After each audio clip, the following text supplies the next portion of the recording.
Pendidikan Agama Kristen SMP kelas 9.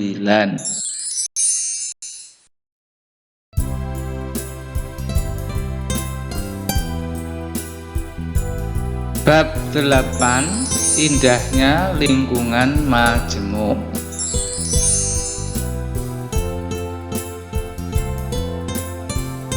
Untuk memulai pelajaran, mari kita berdoa. Tuhan yang Maha Kasih, kami bersyukur kepadamu karena Engkau telah memberikan kami berbagai anugerah dan pemeliharaan.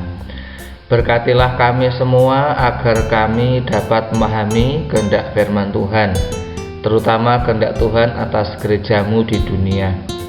Roh Kudus kiranya menerangi hati dan pikiran kami, sehingga kami memahami pelajaran ini dengan baik.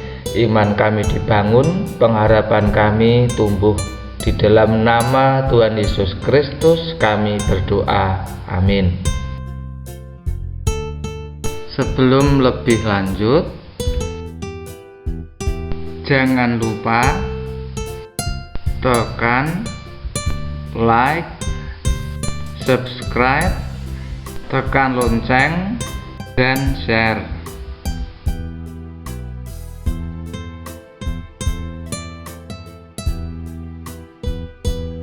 Bahan bacaan kita kali ini diambil dari Yakobus pasal 3 ayat 16 dan Roma 15 ayat 1.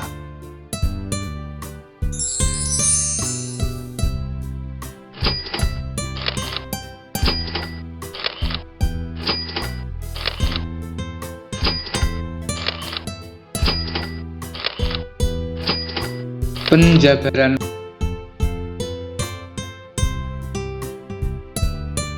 Pada video yang lalu, kalian sudah belajar Pendidikan Agama Kristen kelas 9 bab 8 bagian 1, indahnya lingkungan majemuk, yaitu kemajemukan sebuah dilema dan kemajemukan sebagai anugerah Allah. Sekarang kalian akan belajar Pendidikan Agama Kristen kelas 9 bab 8, indahnya lingkungan majemuk bagian 2, yaitu kemajemukan di Indonesia perlu dikelola, hidup bersama.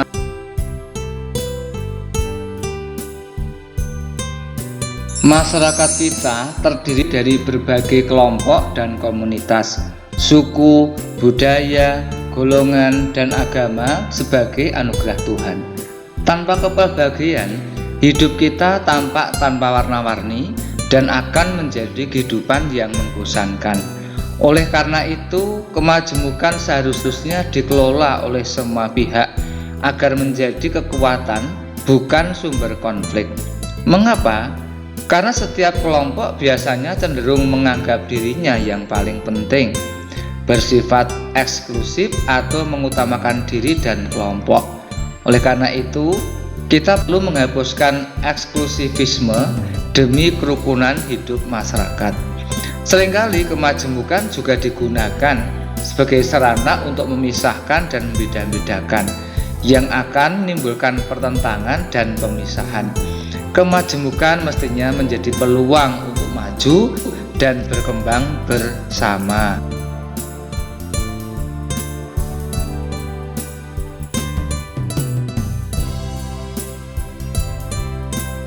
Kemajemukan sudah ada sejak dunia diciptakan. Ini berarti setiap orang harus belajar untuk menyesuaikan diri agar hidup harmonis. Karena harmonis sejati tidak dibangun di atas kesamaan, melainkan di atas perbedaan. Padahal hidup bersama dalam harmoni bukan perkara yang mudah. Mengapa? Karena manusia cenderung egois, hanya memikirkan dirinya sendiri. Setiap orang harus belajar untuk tidak mencari kepentingan diri sendiri, tetapi menganggap orang lain lebih utama daripada dirinya sendiri. Filipi 2 ayat 3. Semua harus belajar membuka diri terhadap perbedaan dan menyikapi perbedaan dengan cara yang positif.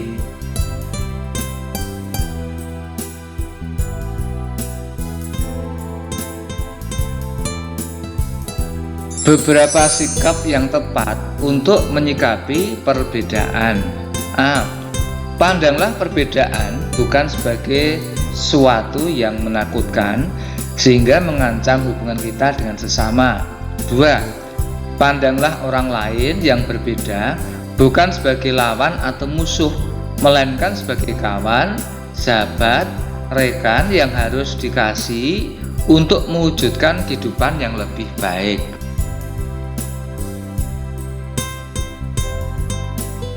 Indonesia memiliki beribu pulau dengan berbagai kekayaan di dalamnya, berupa hasil alam, kondisi geografi, bahasa, suku, ras, agama, kebudayaan, dan lain-lain.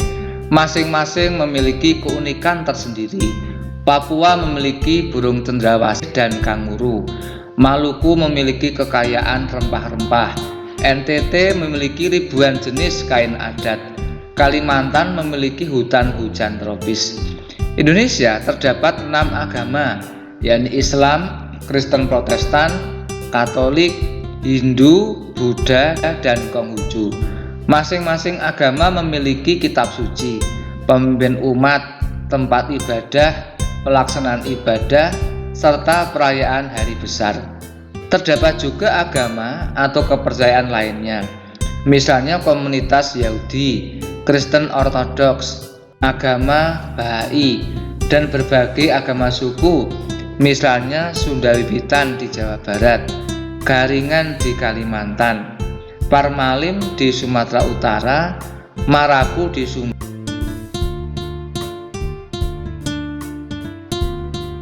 Berikut ini beberapa peran gereja termasuk remaja menyikapi perbedaan di lingkungannya. 1.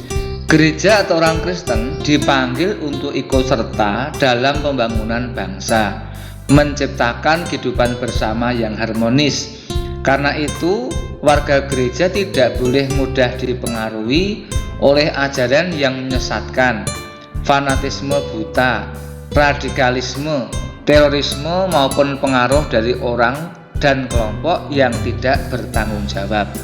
2. Kita diharapkan dapat membawa diri sebagai motivator dan fasilitator untuk membangun masyarakat yang menghargai kemajemukan. 3. Kita perlu mengembangkan sikap terbuka pada kemajemukan tanpa meninggalkan identitas.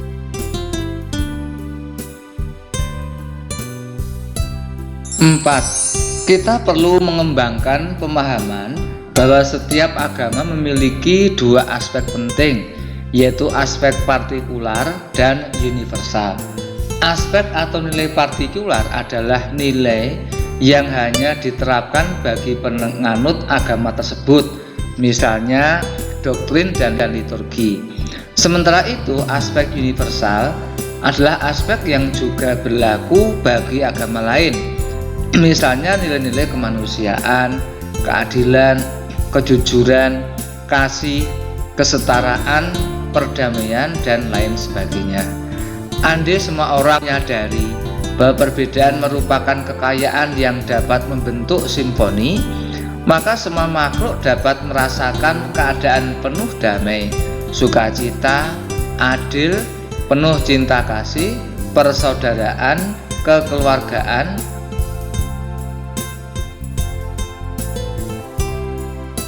1. Sebutkan minimal 3 tantangan yang dihadapi ketika kita hidup bersama orang lain. Tantangan manakah yang paling sulit? Mengapa demikian? 2. Apa sebabnya kemajemukan digambarkan seperti pisau yang bermata 2? 3. Apakah maksudnya aspek partikular dan aspek universal agama? Berikan contohnya. 4. Bagaimana caranya merawat keberagaman? Sebutkan 3 cara yang sudah atau dapat dilakukan oleh gereja.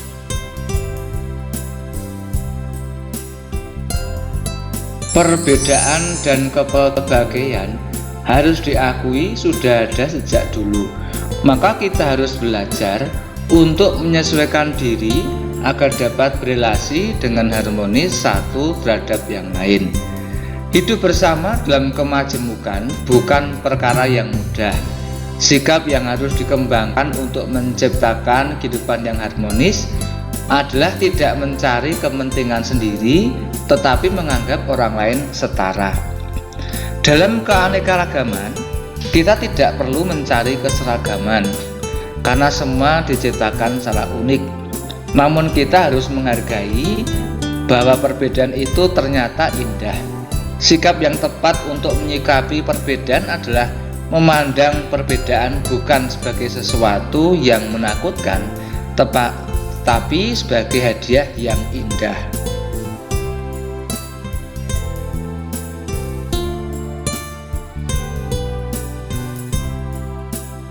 Demikian dahulu pembahasan materi kali ini. Kita akan lanjutkan materi pada video berikutnya.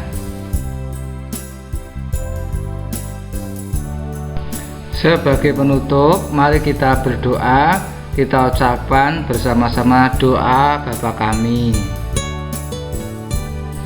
Bapa kami yang di surga, dikuduskanlah namamu, datanglah kerajaanmu, jadilah kehendak-Mu di bumi seperti di surga.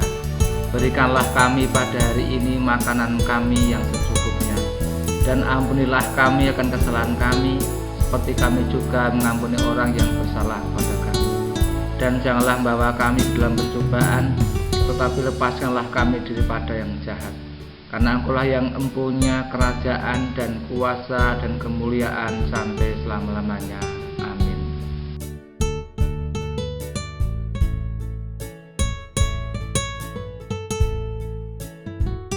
Sekali lagi,